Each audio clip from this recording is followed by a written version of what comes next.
शिव संबंधी तत्व ज्ञान का वर्णन तथा उसकी महिमा, कोटि रुद्र संहिता का महात्म्य एवं उपसंहार। सूत जी ने कहा, ऋषियों, मैंने शिव ज्ञान जैसा सुना है उसे बता रहा, तुम सब लोग सुनो। वह अत्यंत गुह्य और परम मोक्ष स्वरूप है। ब्रह्मा, नारद, सनकादि मुनि, व्यास तथा कपिल, इनके समाज में इन्हीं लोगों ने निश्चय करके ज्ञान का जो स्वरूप बताया है,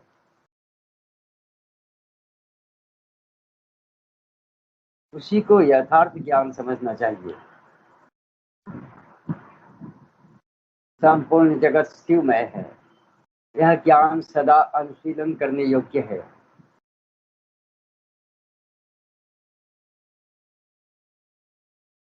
सर्वज्ञ विद्वान को यह निश्चित रूप से जानना चाहिए कि शिव सर्वमय है। ब्रह्मा से लेकर किरण पर्यंत जो कुछ जगत दिखाई देता है वह सब शिव ही है। वे महादेव जी ही शिव कहलाते हैं। जब उनकी इच्छा होती है तब वे इस जगत की रचना रचते हैं। वे ही सबको जानते हैं, उनको कोई नहीं जानता। वे इस जगत की रचना करके स्वयं इसके भीतर प्रविष्ट होकर भी इससे दूर हैं। वास्तव में उनका इसमें प्रवेश नहीं हुआ है, क्योंकि वे निर्लिप्त सच्चिदानंद स्वरूप हैं। जैसे सूर्य आदि ज्योतियों का जल में प्रतिबिंब पड़ता है, वास्तव में जल के भीतर उनका प्रवेश नहीं होता, उसी प्रकार साक्षात शिव के विषय में समझना चाहिए।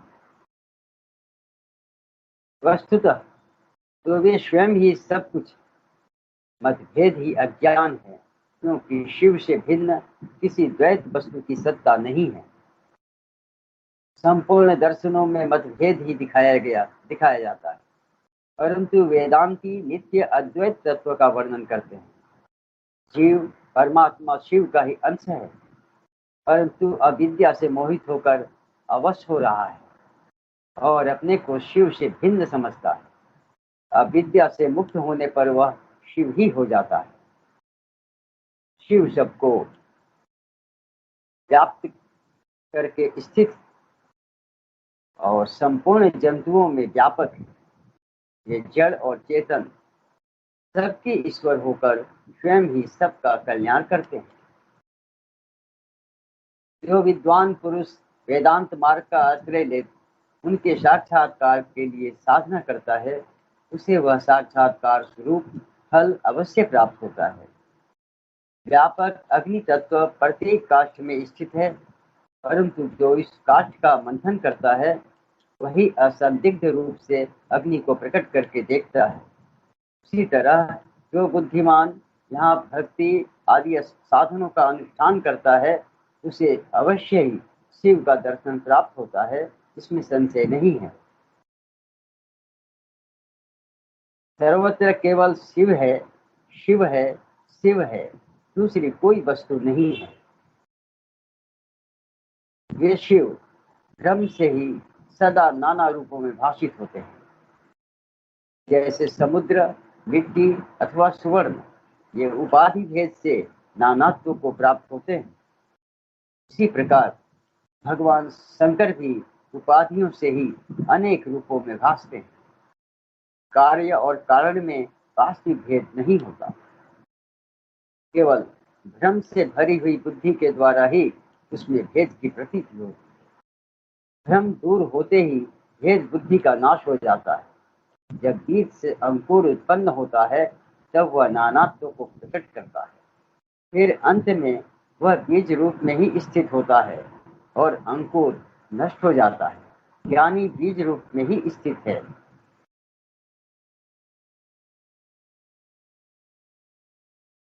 ज्ञानी बीज रूप में ही स्थित है और नाना प्रकार के विकार अंकुर रूप है। उन विकार स्वरूप अंकुरों की निवृत्ति हो जाने पर पुरुष फिर ज्ञानी रूप में ही स्थित होता है। इसमें अन्यथा विचार नहीं करना चाहिए। सब कुछ शिव है और शिव ही सब कुछ है। शिव तथा संपूर्ण जगत में कोई भेद नहीं है, फिर क्यों कोई अनेकता देखता है और क्यों एकता ढूंढता है? जैसे एक ही सूर्य नामक ज्योति जल आदि उपाधियों में विशेष रूप से नाना प्रकार की दिखाई देता है, उसी प्रकार शिव भी है। जैसे आकाश सर्वत्र व्यापक होकर भी स्पर्श आदि बंधन में नहीं आता, उसी प्रकार व्यापक शिव भी कहीं नहीं बसते। अहंकार से युक्त होने के कारण शिव का अंश जीव कहलाता है। उस अहंकार से मुक्त होने पर वह साक्षात शिव ही है। कर्मों के भोग में लिप्त होने के कारण जीव तुच्छ है और निर्लिप्त होने के कारण शिव महान है। जैसे एक ही स्वर्ण आदि चांदी आदि से मिल जाने पर कम कीमत का हो जाता है, इसी प्रकार अहंकार युक्त जीव अपना महत्व खो बैठता है। जैसे क्षार आदि से शुद्ध किया हुआ उत्तम स्वर्ण आदि पूर्ववत बहुमूल्य हो जाता है, उसी प्रकार संस्कार विशेष से शुद्ध होकर जीव भी शुद्ध हो जाता है। पहले सद्गुरु को पाकर भक्ति भाव से युक्त हो शिव बुद्धि से उनका पूजन और स्मरण आदि करें। गुरु में शिव बुद्धि करने से सारे पाप आदि मल शरीर से निकल जाते हैं। उस समय अज्ञान नष्ट हो जाता है और मनुष्य ज्ञानवान हो जाता है। उस अवस्था में अहंकार मुक्त निर्मल बुद्धि वाला जीव भगवान शंकर के प्रसाद से पुनः शिव रूप हो जाता है। जैसे दर्पण में अपना रूप दिखाई देता है, उसी तरह उसे सर्वत्र शंभु का साक्षात्कार होने लगता है। वही जीवन मुक्त कहलाता है। शरीर गिर जाने पर वह जीवन मुक्त ज्ञानी शिव में मिल जाता है। शरीर प्रारब्ध के अधीन है। जो उस देह के अभिमान से रहित है उसे ज्ञानी माना गया है। जो शुभ वस्तुओं को पाकर हर्ष से खिल नहीं उठता, अशुभ को पाकर क्रोध या शोक नहीं करता तथा सुख दुख आदि सभी द्वंद्वों में समभाव रखता है, वह ज्ञानवान कहलाता है। आत्मचिंतन से तथा तत्वों के विवेक से ऐसा प्रयत्न करे कि शरीर से अपनी पृथकता का बोध हो जाए। मुक्ति की इच्छा रखने वाला पुरुष शरीर एवं उसके अभिमान को त्याग कर अहंकार शून्य एवं मुक्त हो सदा शिव में विलीन हो जाता है। अध्यात्म चिंतन एवं भगवान शिव की भक्ति ये ज्ञान के मूल कारण है। भक्ति से साधन विषयक प्रेम की उपलब्धि बताई गई है। प्रेम से श्रवण होता है, श्रवण से सत्संग प्राप्त होता है और सत्संग से ज्ञानी गुरु की उपलब्धि होती है। गुरु की कृपा से ज्ञान प्राप्त हो जाने पर मनुष्य निश्चय ही मुक्त हो जाता है। इसीलिए जो समझदार हैं उसे सदा शंभु का ही भजन करना चाहिए। जो अनन्य भक्ति से युक्त होकर शंभु का भजन करता है उसे अंत में अवश्य ही मोक्ष हो जाता है, प्राप्त हो जाता है। अतः मुक्ति की प्राप्ति के लिए भगवान शंकर से बढ़कर दूसरा कोई देवता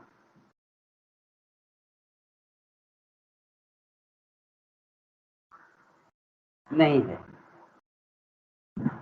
उनकी शरण लेकर जीव संसार बंधन से छूट जाता है। ब्राह्मणों, इस प्रकार वहां पधारे हुए ऋषियों ने परस्पर निश्चय करके जो यह ज्ञान की बात बताई है उसे अपनी बुद्धि के द्वारा प्रयत्न पूर्वक धारण करना चाहिए। ईश्वरों, तुमने जो कुछ पूछा था वह सब मैंने तुम्हें बता दिया। इसे तुम्हें प्रयत्न पूर्वक गुप्त रखना चाहिए। बताओ अब और क्या सुनना चाहते हो? ऋषि बोले।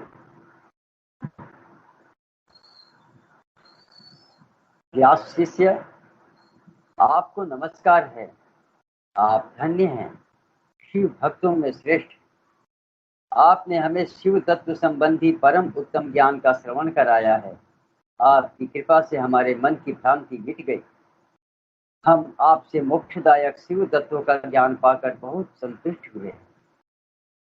सूर्य जी ने कहा, जो नास्तिक हो, श्रद्धाहीन हो और सठ हो, जो भगवान शिव का भक्त न हो तथा इस विषय को सुनने की रुचि न रखता हो, उससे इस तत्व ज्ञान का उपदेश नहीं देना चाहिए। व्यास जी ने इतिहास, पुराणों, वेदों और शास्त्रों का बारंबार विचार करके उनका सार निकालकर मुझे उपदेश दिया है। इसका एक बार श्रवण करने मात्र से सारे पाप भस्म हो जाते हैं। अब भक्त को भक्ति प्राप्त होती है और भक्त की भक्ति बढ़ती है। दोबारा सुनने से उत्तम भक्ति प्राप्त होती है। तीसरी बार सुनने से मोक्ष प्राप्त होता है। अतः भोग और मोक्ष रूप फल की इच्छा रखने वाले लोगों को इसका बारंबार श्रवण करना चाहिए।